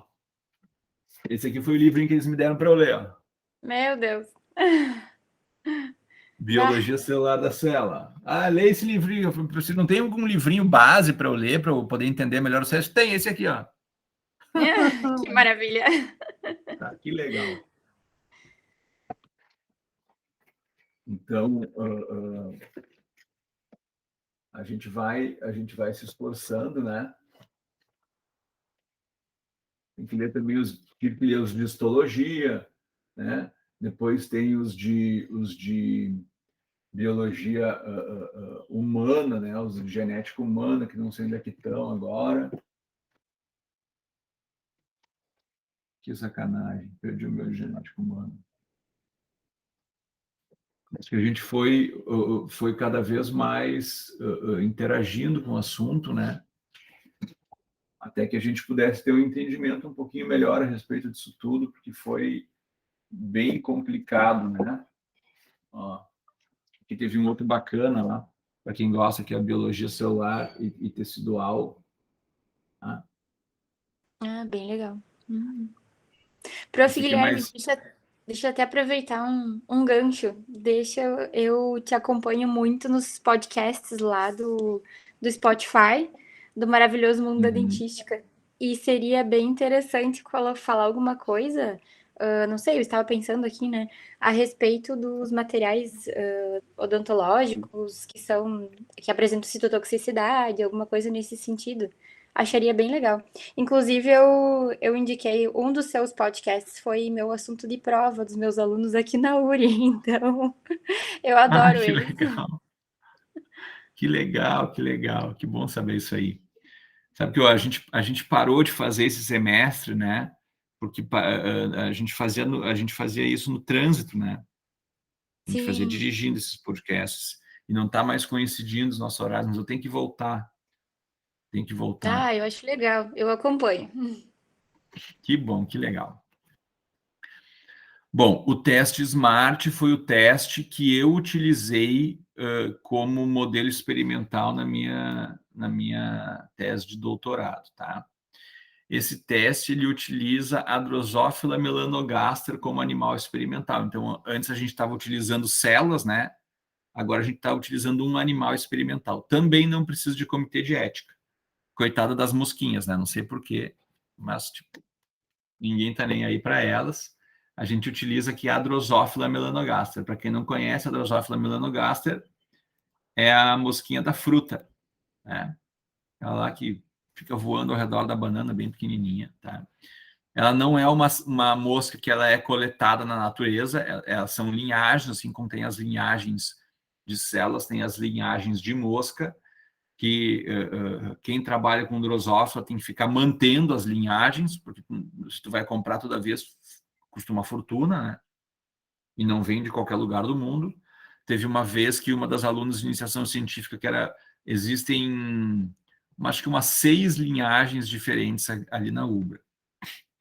Teve uma vez que cada aluno, então tem 6 alunos de iniciação científica, cada um responsável pela manutenção de uma linhagem. A única coisa que ela tem que fazer é manter a linhagem viva, porque tu imagina que uma mosca vive ali em torno de 7 dias, né? Então, uma vez por semana, tu tem que ir lá e fazer elas cruzarem para manter a linhagem viva, toda semana. Então, tem um aluno de iniciação científica no laboratório, cada um responsável por uma linhagem. Teve um dia que uma aluna deixou cair os vidros com as moscas no chão e as moscas tudo saíram voando de dentro do laboratório. Se perdeu uma linhagem inteira de moscas. Aí paralisou todos os experimentos do laboratório que utilizavam aquela linhagem e a gente foi atrás de onde alguém podia nos enviar a linhagem para a gente replicar. Aí o laboratório mais perto que tinha era da Turquia. Aí veio uma caixinha cheia de larvas da mosquinha da Turquia para a gente chegar aqui e reativar e restabelecer a linhagem para poder voltar a fazer os experimentos. Então, e volta e meia a gente também, quando algum laboratório perdia, mandava para a gente ia lá, empacotava tudo mais, refrigerava e despachava as linhagens para lá. Então, as vantagens da Drosophila melanogaster, né? É um organismo eucarioto, tem 82% de similaridade genética com seres humanos, 60% dos genes da Drosophila melanogaster estão relacionados a doenças humanas, tá? Ou tem genes homólogos na Drosophila e no homem. A similaridade proteômica, né, que são as proteínas decorrentes da genética, é 75%. Então, em termos enzimáticos de metabolismo, né, a gente tem supressores tumorais e proto-oncogenes conservados na natureza e as enzimas de metabolização da mosca, de metabolização de produtos que elas ingerem, são muito semelhantes às enzimas que são utilizadas pelos fígados de mamíferos. Então, É uma mosca que, se ela serve muito para base, né, de pesquisa em genotoxicidade de metabolismo. Tá? Bom, então, o que é o teste SMART, né? O teste SMART é um teste que ele utiliza algumas células-alvo para a gente identificar o potencial genotóxico de alguma substância. Quais as células-alvo que a gente usa nesse teste? São as células que vão produzir as asas das moscas, tá? Então, as asas das moscas, quando a mosca está na forma de larva, existe uma estrutura lá na larva da mosca que chama discos imaginais das asas. Esses discos imaginais eles são compostos por um grupo que varia entre 10 e 30 células. Quando a larva se desenvolve, desse estágio, né, de larva até se transformar na asa de um adulto, ele sofre 12 ciclos de divisão mitótica e essas 10 a 30 células se transformam em basicamente 30 mil células, que são as células que compõem uma asa de uma mosca adulta. Dessas 30 mil células, são utilizadas para o experimento 24.040 células. Tá? O marcador que é usado dentro da célula, então aqui tem um exemplo, ó, né? A larva se desenvolve, tá? E sofre divisão mitótica e forma lá a asa da mosca. Tá? Nós utilizamos como marcador um marcador fenotípico. Fenótipo é o que a gente enxerga, e genótipo é o que o gene está preparado para fazer. Então, a gente pega aqui, por exemplo, um gene normal para a asa da mosca. Se a gente olhar uma asa de uma mosca Drosophila melanogaster no microscópio, a gente enxerga um pelo na asa. Para cada célula que tem na asa da mosca, tem um pelinho. Então, a asa da mosca é toda peludinha.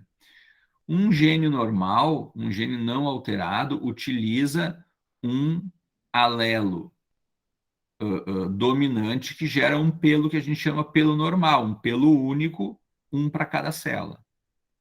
Existem outros alelos. O alelo MWH, Multiple Wing Hair, que na mesma célula existem vários pelinhos pequenininhos, ou o gene FLAIR, que gera um pelo crespo. São formatos diferentes. Na nossa linhagem, existem 2 locais que têm esses genes aqui. Nos 2 locais, a gente coloca o alelo dominante para o normal. Só que são células, são locais heterozigotos, porque o MWH e o FLAIR são alelos recessivos. Então, na presença de um dominante, de um normal, sempre se expressa o gene normal. Então, a gente vai ter assim, ó, uma célula, deixa eu ver aqui, ó, uma célula normal vai ser sempre assim, ó, dominante pelo normal e no outro locus o MWH, no alelo. Então, sempre se expressa o gene normal. E no outro locus, no outro local que tem o gene para o formato do pelo, também ele é heterozigoto, né? Ou seja, o dominante e o recessivo, e sempre se expressa o dominante. Por isso que eles são chamadas larvas heterozigotas, ó, porque elas têm todos os genes, só que sempre se expressa o pelo normal. Como que a gente faz esse experimento? A gente vai contar o número de pelos alterados que tem na asa da mosca. Se a gente tem nenhum pelo alterado, significa que aquelas células não sofreram alterações do DNA, porque todas se expressaram o gene normal. Quando há alguma alteração nesse gene aqui, ou nesse gene aqui, vai se expressar o gene recessivo, que é o MWH ou o flare. Então, quando a gente enxerga lá na asa da mosca, ó, isso aqui é uma imagem do microscópio óptico da asinha da mosca. Ó, aqui são pelos normais. E ainda tem a parte de cima da asa e a parte de baixo. Então, para te fazer a leitura disso aí, tu para na frente do microscópio, faz o foco, e aí vai no micrométrico e dá uma mexidinha no micrométrico para frente, tu foca a parte de baixo da asa. Aí tu mexe de novo, ele foca a parte de cima. Então, tu tem que dar uma jogadinha assim, enquanto tu vai varrendo a asa, procurando pelos alterados. Pelos normais são pelos onde que aquela célula não sofreu nenhum tipo de alteração genética. Agora aqui a gente está vendo vários pelos MWH. Então a gente vai contar 1, 2, 3, 4, 5, 6, 7, 8, 9, 10, 11, 12, 13, 14, 15, 16, 17, 18, 19, 20, 21, 22, 23, 24, 25, 26, 27, 28, 29, 30, 31, 32 pelos MWH. Então tu vai anotar. Na asa tal do indivíduo tal, tem 32 pelos MWH na região tal da asa. É um trabalhinho assim, ó, de formiguinha. Quando a gente pensa que vai fazer um estudo com genética, a gente pensa que vai pingar uma gotinha de sangue de um lado da máquina e vai sair uma tabela do outro lado, né? Imagina assim um negócio multitecnológico. E não é. Não é. É bem trabalhoso, é gotinha por gotinha, análise por análise, pontinho por pontinho. Tá? Então, aqui uma mancha flare, ó. 1, 2, 3, 4, 5, 6, 7 pelos flare. E aqui uma mancha gêmea, que a gente chama, onde tem 1, 2, 3, 4 pelos flare e 1, 2, 3, 4 pelos MWH. E os outros são pelos normais, ó. Tá? Então, a gente vai varrendo a lâmina, procurando por esses pelos alterados. O objetivo é a gente encontrar a perda da heterozigose dessas células. Como que a gente faz esse experimento? A gente faz a partir de cruzamentos. Então, a gente vai ter a fêmea, que ela é homozigota para o locus MWH e a heterozigota para o gene flare. Então, a mãe tem um gene flare. O pai, ele é recessivo, homozigoto recessivo para o MWH e homozigoto dominante para o gene flare. Então, quando a gente faz esse cruzamento entre a fêmea e o macho, a primeira geração, né, F1, que a gente chama, ela é uma geração heterozigota, porque cruza esse aqui com esse, pega um gene desse aqui da mãe, um gene desse aqui do pai e gera uma mancha não, gera um heterozigoto, né, no MWH. E no flare, né, ele pega um gene daqui com um desses aqui. Esse gene nunca vai porque ele tem uma torção no cromossomo que quando ele não vai esse aqui, a mosca morre. Então, sempre gera uma mosca trans heterozigota. Tá? De forma que a gente vai sempre ter um pelo normal. A gente só não vai ter o pelo normal se ocorrer um dano aqui. Então, como que é o experimento? O experimento vai funcionar assim. Deixa eu partir para o teste. Aqui a nossa célula. Então, a gente vai pegar aqui, ó. A gente vai botar a mãe e o pai para cruzarem. Elas vão cruzar, vão gerar as larvas. Essas larvas vão se desenvolver até uma fase de terceiro estágio. Nessa fase de terceiro estágio, nós vamos acrescentar a substância teste, e aí a larva vai se alimentar da substância teste até ela virar uma mosca. Quando ela virou uma mosca, ela é uma mosca com essa genética aqui, ó. Se essa genética foi alterada, vai alterar o formato do pelo da asa. E aí a gente vai contar esses pelos da asa alterados para saber se a substância é capaz de interagir com o DNA. Então vamos ver o teste devagarinho aqui, ó. O meio de cultura padrão, onde a gente vai colocar aqui dentro o cruzamento para acontecer. Então, isso aqui é um meio à base de fermento e açúcar, tá? Safra instante mesmo, tá? E açúcar. Então, a gente vai lá, pega lá na linhagem flare, a gente coleta as fêmeas virgens, tá? Então, a gente tem um período de tempo, né? Quando a gente está replicando a linhagem, a gente bota o macho e a fêmea para cruzar, e durante um período de tempo, aquelas moscas que nasceram dali estão ainda sofrendo a maturação sexual. Então, se tu coletar as moscas antes da maturação sexual, que demora ali uns 2, 3 dias para acontecer, tu consegue coletar as fêmeas virgens flare, né? As fêmeas virgens. E depois tu coleta os machos MWH, da outra linhagem. E aí tu coloca no cruzamento 80 fêmeas virgens com 40 machos MWH. Isso aí, assim, ó, tu vai numa lupa estereoscópica, tem um laboratório, parece um microscópio, só que é uma lupa. Aí tu pega o frasco com as moscas voando ali dentro e passa elas por um funil que tem um pouquinho de éter. E ela desmaia a mosca. Então a mosca fica assim, ó, meio se batendo ali embaixo, desmaiadas. Tu tem que ser rápido, porque senão a mosca acorda e sai voando. E aí tu coloca ela meio desmaiadinha na lupa e vai com um pincel bem fininho e tu vai identificando qual que é a mosca fêmea, qual que é a mosca macho. E separa as fêmeas de uma linhagem, bota para dentro do vidro, e os machos tu devolve lá para a linhagem original. E as fêmeas tu deixa no teu cruzamento. Depois tu pega a outra linhagem, separa os machos da mesma maneira e coloca elas todas ali. Então aqui está um frasco, né, com as mosquinhas, depois que eu coletei 40, 1, 2, 3, 4, 5, 6, 7, 10, mais 20, assim tu vai até tu fechar 40 machos com 80 fêmeas virgens dentro desse meio de ovoposição, e eles vão ficar ali fazendo cruzamento, fazendo nenê, né, fazendo filho, tá? E vão depositar todas essas larvas nesse meio de ovoposição. Depois de 3 dias, a gente vai remover, 3 dias elas ficam ali, e a gente remove as moscas parentais. A gente remove, né, as moscas, olha ali, ó.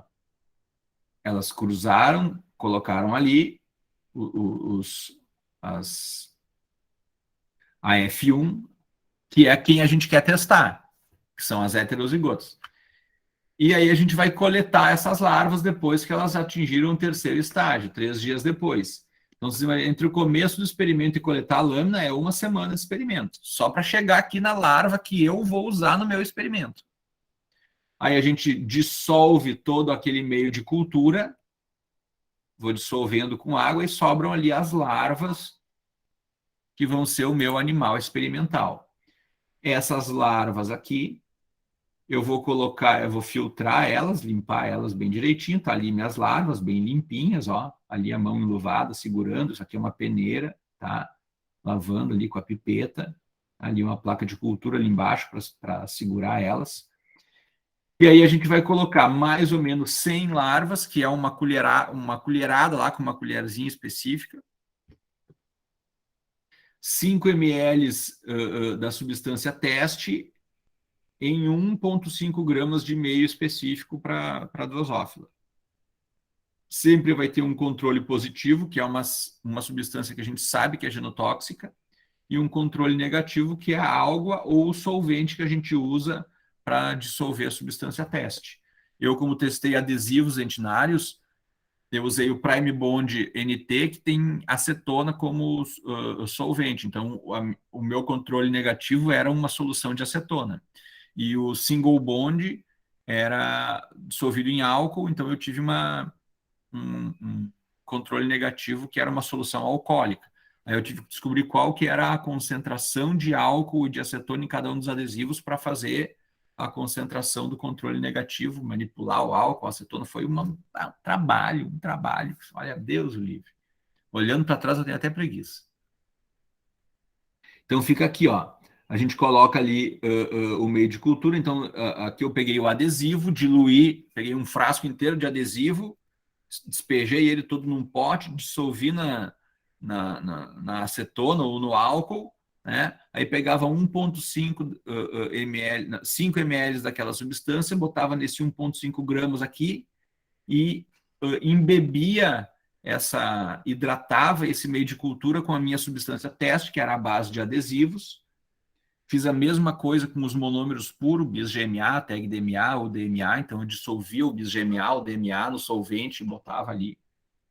E a mosca, ela vai comer esse meio, então ela vai comer monômero, vai comer adesivo, e se esse adesivo for capaz de passar por todo o sistema da mosca e alterar a genética daqueles genes marcadores, eu vou identificar a substância ali, ó, hidratando, botando ali uma pazinha de mosca lá dentro, ó. Olha ali as mosquinhas, ó, as larvas, né? Vão se alimentar desse meio de cultura. E depois a gente vai montar, então, a leitura das asas, né? Então, tá aqui o sistema do teste, ó. Larvas de terceiro estágio, um controle negativo, um controle positivo e as substâncias testes em diferentes concentrações, geralmente. E aí a gente vai para a análise das asas, ó. Então, a gente vai fazer uma contagem. Isso aqui é uma asa, né? Então, na hora de contar, tu pega as larvas, aquelas ali que comeram a substância teste, tu mata elas no éter também, só que daí tu deixa mais tempo, elas morrem. Aí tu vai com uma lâmina de microscópio, essas que a Miriam usa, bota ela ali, tu tem uma gotinha de uma cola, aí tu pega 2 pinças bem fininhas, vai na lupa, pega uma mosca, leva lá, destaca a asa, tu pode ver que a asa foi rompida ali, ó. Tu destaca a asa sem rasgar, pega essa asa, passa a asa na cola e larga em cima da lâmina. Aí depois tu pega o par, né? Porque tu tem que pegar o indivíduo. Então tu tem que pegar as 2 asas do indivíduo, cortar e montar ela com a cola na lâmina. Depois que tu fez 6 machos e 6 fêmeas, tu bota uma lamínula em cima dessas asas, bota um pezinho em cima e deixa lá secando uns 3 dias. Aí tu tem a lâmina pronta para leitura. E aí a gente vai para a microscopia óptica, tá? E faz a contagem das lâminas. Aqui a gente tem uma mancha gêmea, ó. 1, 2, 3, 4, 5, 6, 7, 8, 9, 10 pelos flare e 1, 2, 3, 4, 5, 6, 7, 8, 9, 10, 11, 12 pelos MWH. Isso tudo treinamento, né? Escala industrial. E a asa ela é dividida em segmentos, ó, os segmentos A, B, C e C', D e D' E. Então, tu coloca lá. Na seção A da asa 1 do indivíduo 1, eu encontrei a mancha tal. Na seção B, nenhuma. Na seção C, tantas. Na D' tantas. E assim a gente vai contando o número de células mutantes. Porque as de pelo normal são as que não sofreram mutação. As que sofreram mutação são com aquele formato diferente. Aí tu vai fazer depois um teste de proporções, né?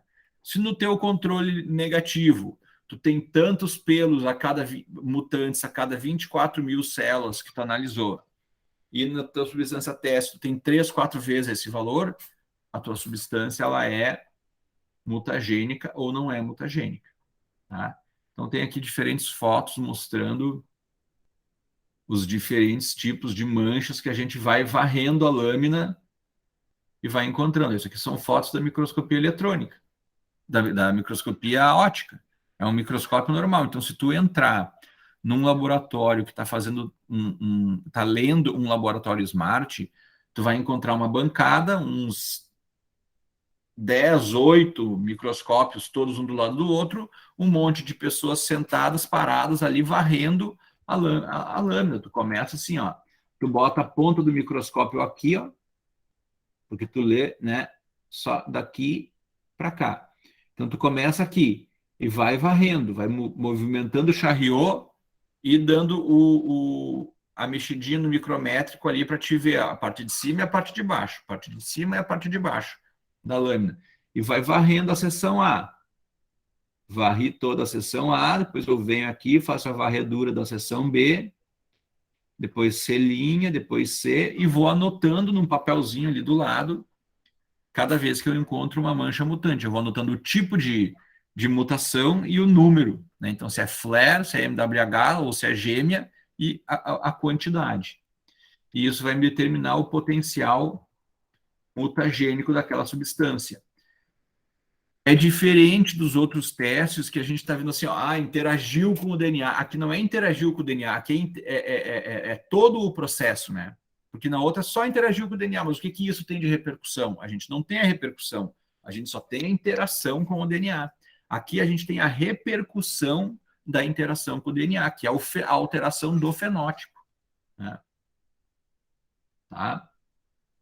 Então, aqui tem um treinamento sobre o que é uma mancha gêmea, o que é dupla, o que não é. Ó, por exemplo, aqui a gente tem uma mancha que são... tem para te ser considerado duplo não é mutação, a não ser que tenha 3. Tem que ter 3 na mesma. Então, aqui é pelo duplo, pelo duplo, pelo duplo, pelo duplo, né? E aqui é o flare, então aqui é só as manchas flare, né? Tá? E aí tem todo um treinamento que a gente faz para fazer a leitura. Olha aqui, ó, aqui tem um pelo triplo, um pelo duplo, e lá tem as manchas flare, ó, tá? E aí a gente vai ter o dado quantitativo, né? Olha lá, ó, o tamanho da mancha. Se é uma mancha grande, essa é mais fácil de ver no microscópio. O problema é quando é só 2 pelinhos. Tu tá varrendo a lâmina, tem 2 pelinhos lá alterados, tá? E a gente consegue, então, calcular, olha ali, por exemplo, só 2, ó. Às vezes tu está cansado, né? Final sexta-feira, 6 da tarde, já tá louco para terminar a leitura daquela lâmina. Aí, cada lâmina, tu tem 6 indivíduos, tu lê os 6 e tu tem que... por que 6? Tu lê, na verdade, 5, só que às vezes tu pode ter alguma rasgou, alguma alterou, então tu sempre monta 6 para poder ler 5. E tu lê entre 20 e 30 indivíduos para cada grupo que tu está fazendo. Então, se a gente pegar, por exemplo, são 4 lâminas para cada... Pegar o tag DMA, teve 5 lâminas. Eu li 30 indivíduos, então eu tive 6 lâminas de tag DMA, 6 lâminas com 5 moscas, né? E cada mosca é 2 asas, então tu vê aí a quantidade de asas que eu tive que fazer varredura para poder ler. Claro que eu não fiz tudo sozinho, né? Porque daí a minha orientadora tinha as pessoas da iniciação científica, e aí ela me dizia assim, Guilherme, tu é o doutorando, aqui tu tem 2 alunas de iniciação científica para te ajudar no teu experimento. Então, ela entrava, me ajudava a ler as lâminas, a replicar as linhagens e assim sucessivamente. Tá? E aqui está um dos artigos que eu publiquei, né, decorrente da minha tese de doutorado, lá na Mutagênesis, que é uma revista bem conceituada dentro da área da genética. Né? Aqui eu, Arossi, né, Rafael Rodrigues Dil, Maurício Lehmann, tá? A Maria Luísa Reguli, que foi uma professora que já tinha se aposentado, e a Heloísa Helena Rodrigues de Andrade, que foi a minha orientadora, a Elo. Então, aqui foi a tabela principal decorrente do teste, né, onde a gente analisou a genotoxicidade em vivo, né, porque era da mosca, de agentes adesivos dental. Então, a gente utilizou aqui o single bond, ó, e o prime bond 2.1, e aí a gente viu aqui nas manchas totais, ó, que o controle positivo e aqui o controle negativo, o álcool a 5%. Então, o álcool a 5% teve um total de uma mancha, né, a cada 24.400, em média, a cisplatina 0,05 micromolar, que tinha 32,63 manchas, tá? A cada conjunto de 24.400 células. E a gente viu que, então, foi positivo, né, em relação ao controle, foi significativo em relação ao controle, e na minha, somente o single bond com a maior diluição, com a menor diluição, né, com a maior concentração, que a gente teve 3 concentrações de single bond. Então, o single bond mais concentrado foi o que gerou dano. Então, a gente viu que o single bond, na forma de produto mesmo, era capaz de gerar mutações em relação ao controle negativo, mas era pouco, né? 50% a mais, mas foi significativo. E o Prime Bond 2.1 foi mais agressivo, ó, em todas as concentrações, tá? Talvez porque o single bond, que é o da 3M, utiliza mais monômeros do tipo bisema, né? E menos monômeros diluentes como o TEG-DMA, que são monômeros que têm um menor tamanho molecular, então uma maior permeabilidade para dentro da célula. E assim foi que a gente apresentou os resultados. Tá? Gente, isso era o que eu tinha para trazer para vocês em termos de métodos quantitativos, tá? De pesquisas de genotoxicidade. Eu espero que eu tenha contribuído aí para a disciplina e para a formação de vocês. É encantador fazer esse tipo de pesquisa, só que é uma pesquisa que exige muita dedicação. Tu não faz pesquisa em biologia celular, em biologia molecular, em genética, em histologia, no horário do almoço, no intervalo entre uma aula e outra, né? A gente precisa de uma dedicação. Eu fui bolsista da CAPES nesse período, então eu fiquei 4 anos lá dentro do laboratório de genética. Como eu não queria deixar de ser dentista para virar um geneticista, eu fiz um combinado lá com a Heloísa, então eu cumpri a minha carga horária lá em produtividade, mas eu tinha autorização dela para exercer atividades acadêmicas, então eu participava de atividades ali na UBRA, na graduação, junto com a professora Daí, na pós-graduação, né? Então eu consegui não deixar de ser dentista e dei um pezinho lá fora